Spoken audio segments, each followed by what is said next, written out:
Okay, we are going to jump right in. It's been a couple weeks, which has been good because a lot of us have been out, so we're kind of all coming back together, which means we probably all need a little refresher, don't we? Tashana, did you get a sheet? Tashana? I'm sure. Okay, do you want a full packet since you haven't been here? Yes. All right. I'll give you a full packet. You have a fucking cotton ball clipped to your shirt. I know, the cotton ball. We don't have to do that. It's my lucky rabbit foot. Are you giving out a full packet because there's more that I may have missed? Yep. Let me get you one. I received that the first time, but I know I've missed one or two. Because I was in Washington. Thank you. Yeah, I'll take this then. Thank you. Oh, I Yep. got it here. Yeah, it's in there. Okay, so yes, I do have a rabbit's foot. New camera in here because we're going to start recording this class for people who are, when they miss, everyone asks me for recording, and I'm trying to get my cell phone out, and last time I ran out of space in the middle of so it was recording like 8K though, and my phone felt like it was going to blow up. It was so hot. So anyway, we are doing this, but don't worry about that. It's just there. We are talking about gender roles, and this is one of the questions that was asked for the class, and for weeks previous, we dealt with the egalitarian position. Can anyone give me a little bit of a summary of what the egalitarian position is, essentially? So male and female are equal, which that's both views. Let's make that clear. Equal in value, right? Equal in value, but what? They are also, so the E's are equal in value and function or role, okay? And so depending on which egalitarian you talk to, once again, there are differences even in all the camps, but majority of them believe that God created the earth where male and female were equal, and then at the fall was the consequences, and a lot of the consequences in Genesis 3 where it tells women you shall desire your husband or to be over your husband was not God decreeing something, but just showing what would be the natural result of the fall. God never wanted male and female differing function or role, but that's the way the world and history would play out, okay? And then when Jesus comes, he comes in Galatians 5 is kind of their big verse. He no longer male nor female, right? Slave or free, Jew or Gentile, we are all now one in Christ.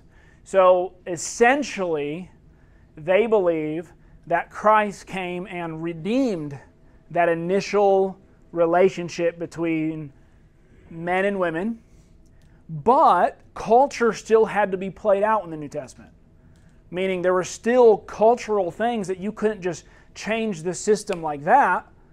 You couldn't just flip it on its head without causing an uproar like in Corinth or in Ephesus. And so you're still having to deal with people. Though Jesus tried to make it whole and pure, you're still having to deal with imperfect people. So if this is going to harm your relationship, don't allow culture, right, to, don't just throw it in the face of culture because you're free to do whatever, 1 Corinthians 11, right? But not all things are expedient. So that's essentially, once again, we went through, 4 pages of notes. We didn't even finish all of it because what I figured is in the Complementarian, we're going to have to go through some of those verses anyway. And so we didn't really finish all of the egalitarian stuff, but what I did was I just incorporated it into when we start talking about complementarian. So complementarians, what would you assume is their position? So you still have this. You still have equal in value, okay? This remains the same. But complementing functions. I'm going to reword it that way. They are complementing functions. Because as I've been studying this, it's kind of becoming more and more and more. You learn more every time you open up, the book. Galatians 5 does say we become one, right? But even the oneness of the Father, the Son, and the Spirit had what? Very distinct roles. The Father does not do what the Son does, and the Son did not do what the Father did, and the Spirit had something different, though there are interlap. Like with men and women, there are interlap, but there are still complementing functions. And so I kind of want to start with, the Bible will talk about, first of all, nature itself teaches us this in 1 Corinthians 11. And once again, in the most basic thing that was established in the garden before the fall was what? A husband and a wife coming together to make a child. Would you say that those functions are exactly the same and can be reversed? Well, depending on the society I guess you're living in, because in today's world, a male apparently can have a child, and a woman, well, we're not going to get into that, but we're all reasonable, hopefully reasonable, functioning adults. That even in nature itself, and Paul will bring that up several different times, okay? Nature itself teaches us these things, okay?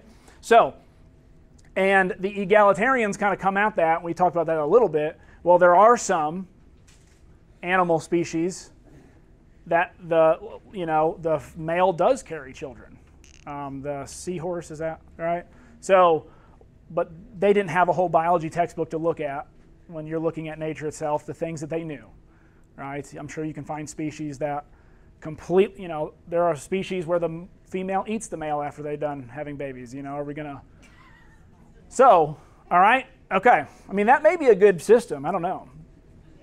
It could solve some issues. So, complementarians differ on this as well.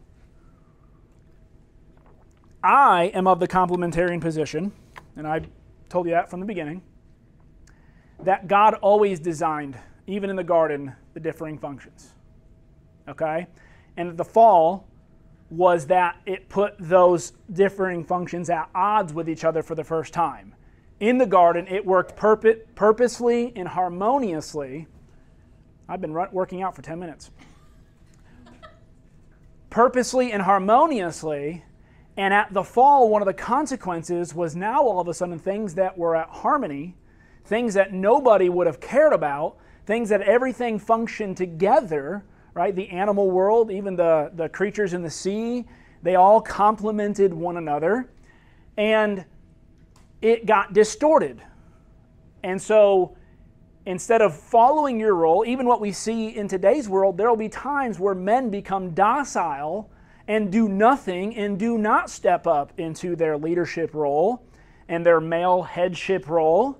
And there are women who will take that and take on the leadership role. And some families even like it that way, but that does not mean that it was designed that way. And so Christians and those who are following God, we're always going to have to fight with and control the fact that God designed males to be have headship, right? And women were to, in a sense, submit. But there's even more to that because we are to submit to one another. So it's not just a one statement answers all the questions, okay? But I'm just kind of giving you the overview as we get into this. So when we get into Genesis chapter 1, and they bring up the fact in Genesis chapter 1, verse 27 through 28, and we talked about this a little bit, that God created man in his image, male and female he created them, and he gave them dominion over the earth. Okay? He gave them dominion. So right at the beginning, who's given dominion? Both male and female. Okay? So we're both given dominion. And so they say, look, equal value, equal role, in the beginning, both had dominion. Well, in Genesis 2, where it actually gives you the order by which how God, remember Genesis 1, and the Bible does this all the time, it'll give you a general, God created this, male and female. Genesis 2 is actually specifically how he did it. And Genesis 2 says he created who first? Adam was created first, and actually who did he give before Eve ever came along the right to name all of the created world and have dominion over naming. And it says, whatever Adam names them, that will be their name. And so God gave Adam dominion in a sense, and then Eve came along to be the helpmeet. Now, this does not mean, right, and we talked about this a little bit, this word help is not necessarily a subordinate rule or a subordinate position, right? You're just sometimes we say, oh, she's the help. Like if you're talking about maybe a nanny or something, she's just kind of an auxiliary part of this relationship who really doesn't matter. That's not what this word means. The word help actually means suitable. Because remember when Adam was naming all of the animals, what's the one thing that he figured out? There was nobody who was suitable for him, okay? And so, and this word meet literally means to come to the aid. Most of the time in the Bible, do you know who is our meet? Who comes to our meet, our aid? It is God. This same Hebrew word is usually used for God coming and rescuing and helping us, okay? So the word itself doesn't mean, and that's why a lot of complementarians take this word and say, here's how I know women are subordinate because they're just the help. That's not built within the Hebrew word. That's an English word that we have put into this Hebrew word. It does not carry that weight, okay? Now, there are times this conjunction, and I have an example in Ezekiel chapter 18, where an army officer was calling one of his subordinates to come and be his helpmate, but it's also of God coming to be his helpmate. So the word itself does not, without context, show subordination or not, hierarchy or not within itself. Context would determine the meaning of that, okay? So, but there are a lot of complementarians, and here's some differences, who actually believe what the egalitarians believe, that God did create Adam and Eve equal in function and role, and the fall is the result. But I think they have a lot of issues later that they can't really wrestle with, and they're basically this in theory, but wanting to be this in function. Okay? So I'm going to hold to God always designed it this way. Nature itself teaches it, okay? So Genesis 2, we went through some of that, and we spent a lot of time on those two, when we were going through the egalitarian position. And I did a lot of rebuttals actually while we were going through it. But before I move on, are there any questions, at least onto what this so far hasn't really proven anything? It's just you got to create the foundation in Genesis, right? What does the word Genesis mean? The beginnings are the place where we need to start, because Jesus is going to go back here, Paul's going to go back here, Peter's going to go back here to actually establish what I believe to be a complementarian position, okay? Now, you can get a lot of trouble in today's world by even suggesting that women are in some way in a inferior, which that's a bad word to me because I don't believe inferior comes to the forefront at all. Because if it is, then Jesus, who submitted to the Father, was inferior to him, and we know that he wasn't. Submission is something that Jesus himself lived out, so it's not necessarily something that is an inferior role, okay? But this can be abused and has been abused. All right, and I think as we go through our lesson, we're going to realize that God never designed to be abused either. It was meant to go actually really well functioning together. Okay? So, any questions? All right, I've got a lot of other stuff here. Created order, we're going to get into some of that. 1 Timothy 2:13, one of the reasons why Paul, created order is matters. Okay, so let's just talk about that for a moment. We don't really in our society have a whole lot to say about firstborn stuff anymore, right? Firstborn kind of really doesn't matter. You know, they're the ones everybody doesn't like, in my opinion, right? Because I'm obviously not the firstborn. Where were you Wednesday when I had to teach this in Lace? I was not feeling well. Yeah, so created order, firstborn. in the Bible? Is that a big concept that is constantly being talked about over and over and over and over and over again? Firstborn in ancient Near East thought had a double portion, but what I want to emphasize, it had nothing to do with privilege. It had everything, it had everything to do with responsibility. Okay? It had nothing to do with privilege. The reason you got more was so that you could support more people. It wasn't like you were getting a double check so that you could, spend more money than someone else. You actually now had to take on the care of more people. And this is where we get the idea of the kinsman redeemer. Right? Remember, go to Ruth chapter 3. Let's kind of jump right there. Who can give me a quick summary of the story of Ruth?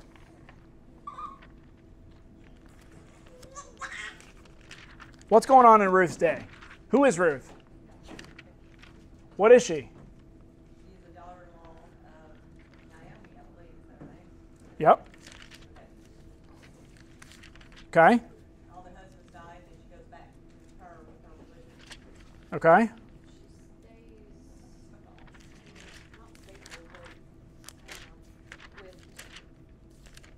So she stays with Naomi. She promises to go back with Naomi. Her God will be my God, right? And I will take care of you.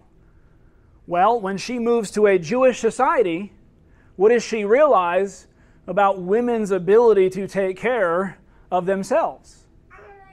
You are dependent, okay, in a sense. There wasn't, well, we're not going to go there right now. But anyway, while Ruth is out in the fields working, remember, in Boaz's fields, what does he recognize about her? Something's different about her, right? He wants to take care of her, but who does he have to go through first? In Ruth chapter 3, look at this. So it's actually Ruth chapter 4, I'm sorry. Now Boaz had gone up to the gate, sat down there, and behold, the Redeemer of whom Boaz had spoken came by. So Boaz said, "Turn aside, friend, sit down here." And he turned aside and sat down. He took 10 men of the elders of the city and said, "Sit down here." So they sat down. So now they're bringing this before the elders, okay, of the city. He said to the Redeemer, the person who was supposed to, Ruth and Naomi should not be out working in the fields.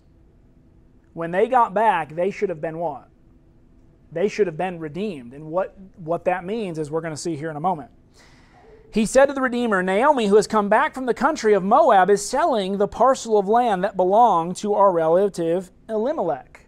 So being the Redeemer meant you were higher up on the patriarchal system where it was first your responsibility, because he would have had a double portion, to take care of those who were under that family's kinsman. Okay? So the Redeemer was always the kind of the patriarch. All right.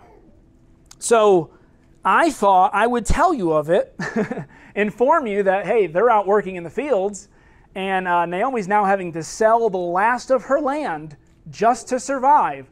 What are you doing about it? That's essentially what we're talking about, okay? So I thought I'd tell you of it and say, buy it in the presence of those sitting here and in the presence of the elders of my people. So he's putting them to task. If you're not going to do it, you're going to have to let everybody know why you're not doing it right here and right now. Okay? If you will redeem it, redeem it. But if you will not, tell me, that I may know, for there is no one besides you to redeem it. It meant they were the patriarch. It always has to go to them first. It's their responsibility. And I have come after you. So he would be next in line. And he said, I will redeem it. If you don't, I will. Then Boaz said, the day you buy the field from the hand of Naomi, though, you also acquire Ruth. You see responsibility. He had to use his own money to go buy off Elimelech's land that she was trying to sell, and he had to go purchase it. That's why he had a double portion and would have had more, so he had the means to be able to do these types of things. And the widow of the dead, in order to perpetuate the name of the dead in his inheritance, okay? And this isn't the only time of that. Like, if your brother's wife dies, the oldest brother was supposed to do what first? The oldest one who wasn't married. If there was not a married one, the oldest one not married was supposed to marry his brother's wife. Redeem. So this is a concept they're familiar with. And firstborn had that responsibility first. And what I'm getting at is, and we looked at this a couple weeks ago, who was blamed for the fall, Adam or Eve? In Romans chapter 5, who does God hold responsible and say through whom all the sin came into the world? Through Adam. Who ate of the tree first? Eve. Yet, the responsibility fell on whom? On Adam. I just have a question about that, because that lesson I had to teach was Yeah. first they tried to say, well, was Adam there next to her when Satan was tempting her? Did he know? Or did Adam fail his responsibility by going ahead and letting her, tempt him into eating? Probably both. I'm just curious. Yeah, I think the way it reads, Adam was there, right? But he allowed it to continue, okay? But still, Eve took the first bite. So the first sin was committed not by man, in the sense of male, but by the female. And yet Adam is held responsible for it. It's not that she has no consequences that come from it, but at least the New Testament talks about how sin came through the male, okay? And that a second male, like Adam, would come and redeem. That's why he is the firstborn among what? Many brethren. That has more than a connotation that he was just the first person who died and was resurrected, but he was our firstborn. He has the right and the responsibility to redeem us. Think about Jesus coming, and him being the firstborn, him being our elder brother, right? That's what Hebrews talks about. He had a responsibility to redeem us. Go read Hebrews chapter 2. He had the responsibility. He had to come in the form of man. He had to come in the form of man to redeem us because he had that responsibility, all right? So, once again, Paul in 1 Corinthians chapter 2, verse 13, he's going to say, why does males have the authority over women? Because of created order. Adam was created first. And Paul doesn't explain that. He just says it. Adam was created first. Therefore, his responsibility is teaching with authority. 1 Corinthians 11 says the same thing. When women are praying and prophesying, right, they got to pray with their head covered or else they bring dishonor to their husbands, because God is the head over Christ, who's head over the male, right, the husband, and husband is what? Is the head over his wife. Questions, comments so far? I got a question. So you're saying we should all have our heads covered? No. We talked a little bit about that in 1 Corinthians 11. That was a Corinth problem, because even later in verse 16, he says, if you have any other custom, if this custom entangles you, yes. Huh? It was more of a custom thing, like a tradition thing of their customs, and it's not really. Yeah, because Paul actually says that no other church has this custom of the head covering. Okay? No other is a. Same one where you're supposed to be quiet and ask your husband, right? That's going to come a couple chapters later, and we're going to talk about that as we keep going. Okay? So one of the things that the egalitarians bring up, and I find it interesting, so I'm kind of skipping over some stuff, I'm bringing some things in together, but you have all these notes. Jesus' view of women.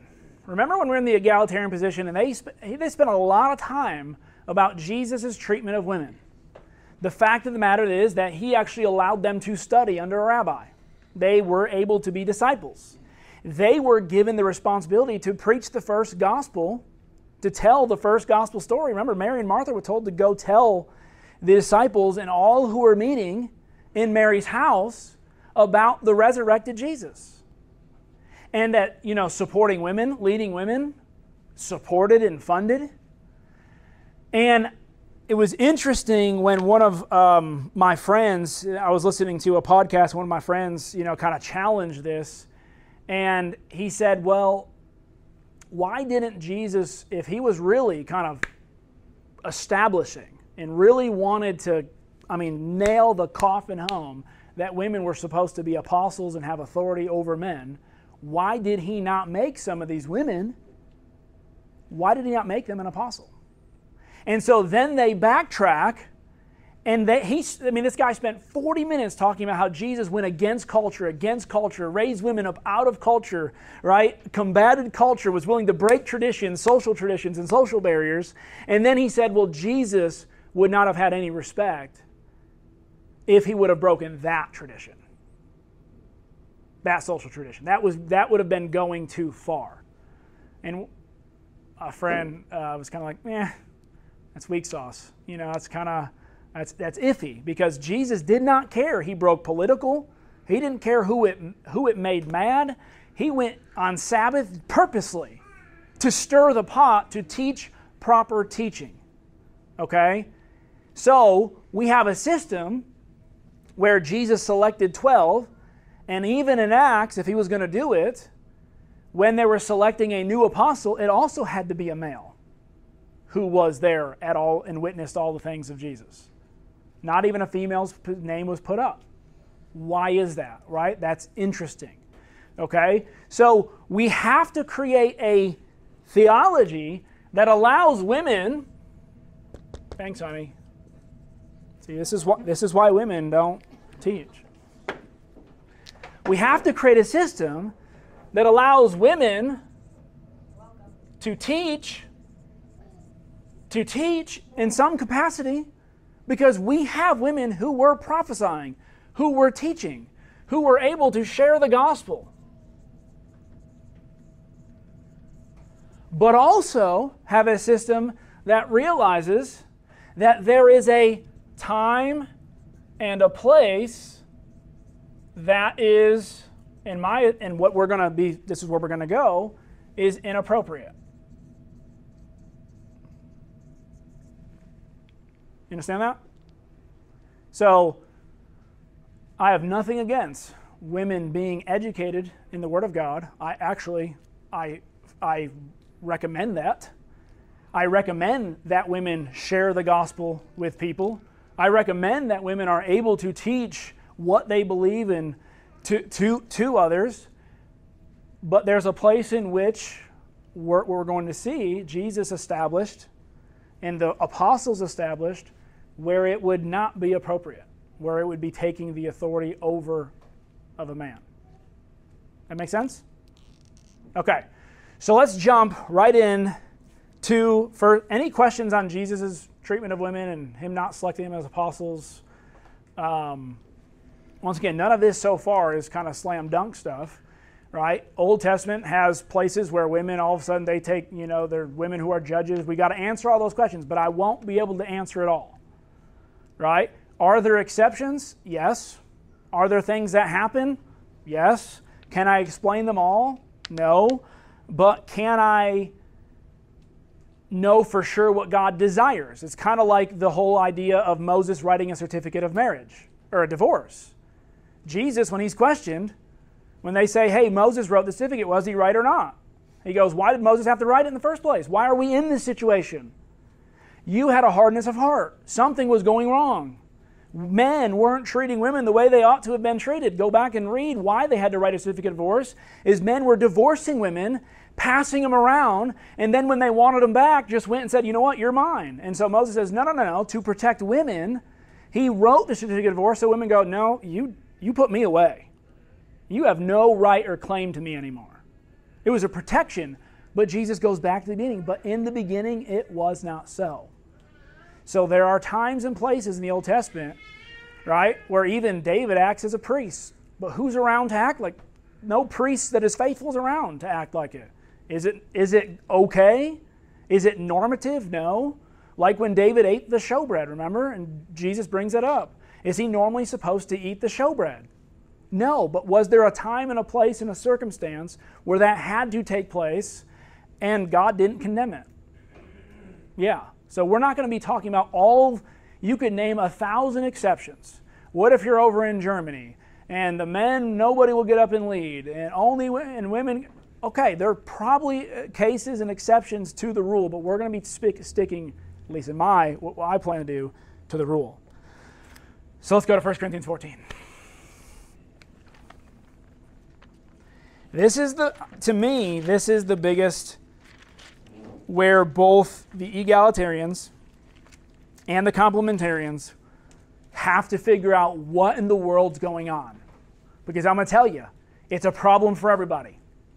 It is a problem for everybody. Right? The whole fact of the matter where it says women are not even to speak in church.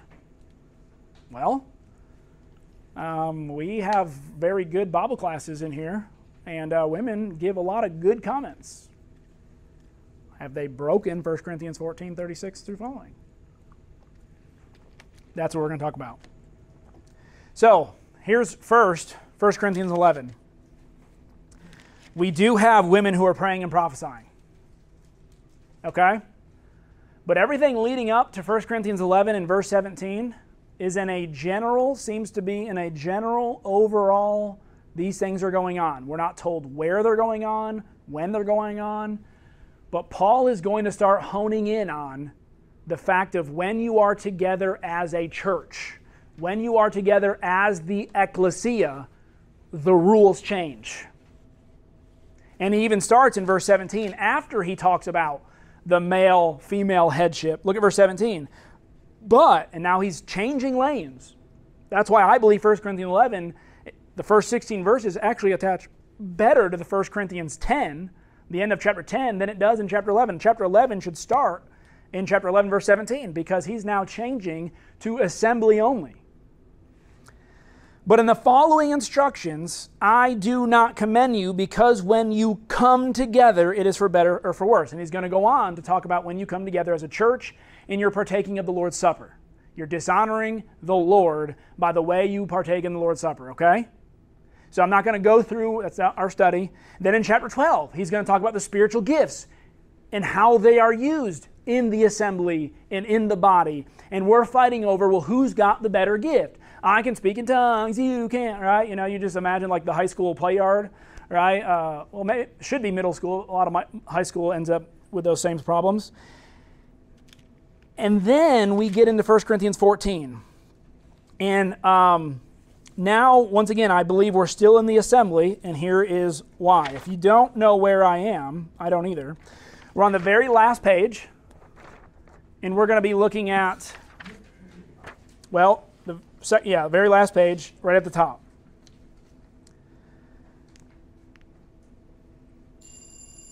Look at verse 19, 23, and 26 of 1 Corinthians 14. He says, nevertheless, in church, literally in the ecclesia, I would rather speak 5 words with my mind in order to instruct other than 10,000 words in a tongue. Look at verse 23. If therefore the whole church comes together and speaks in tongues, and outsiders or unbelievers enter. So once again, they didn't have church buildings. Kind of like when Jesus, there was a lot of times when they met together as disciples, people were walking by and hearing, because they weren't closed off in a building, where nobody could come in. They had to meet. A lot of times homes couldn't even fit. I mean, you look at first century homes, you had to be a very rich person to fit even this size group in one building. So a lot of times there was overflow. A lot of times when Jesus was teaching, they were outside the house, but they were all listening. And people could hear. So when unbelievers are hearing, speaking in tongues and different languages going on, and people, but what we're going to see is almost like a riot, because people were talking over each other. People were getting prophecies, and they were trying to, no, I want to talk about mine. I just got one from God. No, I got one from God. I got a tongue, and I got a gift. And it's just, and unbelievers are hearing it, and they're entering into the assembly. He says, will they not say that you are out of your minds? Right? And then look also at verse 26. What then, brothers, when you come together, each one has a hymn, a lesson, a revelation, a tongue, interpretation. Let all things be done for building up. So he is specifically speaking about when they came together to worship together. They were singing earlier. They were already messing up breaking the bread. Okay? So we are talking about an assembly of believers who are coming together as the ecclesia.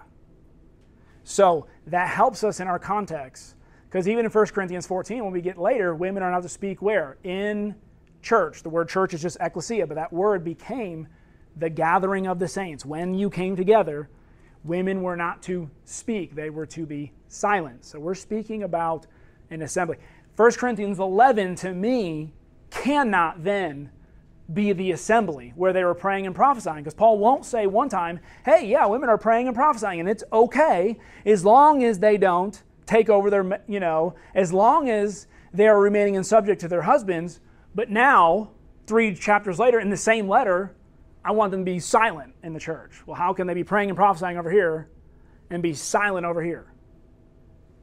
Right? Why didn't he just tell them in the beginning, hey, you shouldn't even be praying and prophesying? If we were talking about, so he's obviously talking about 2 different contexts. Women were giving prophecies, and I'm hoping they were going out, like in the book of Acts, like with Priscilla and Aquila, even Priscilla and Aquila. The Bible is very specific to mention that when Apollos was speaking error, who went and taught him the way of truth more perfectly?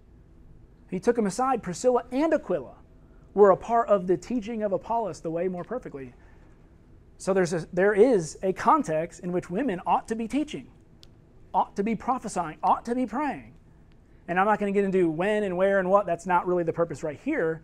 But it's obviously not the assembly in the same way, because that's what we're going to get into right now. Okay, questions or comments? Do you see kind of where I'm going with all this? All right, so let's start reading in verse 26. I've already read that, but let's look at verse 27 now. If any speak in a tongue, let there be only 1 or 2, or at most 3, and each man in turn. Let someone interpret. So if you were to speak in tongue, you also had to have someone who is doing what? Interpreting.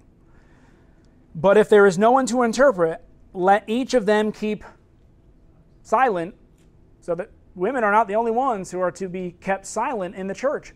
Is he saying that a male, if they have the gift of tongue and they have no interpreter, they are to keep silent at all times in the church? Or is it a type of silence that he's talking? Is it a type of speech?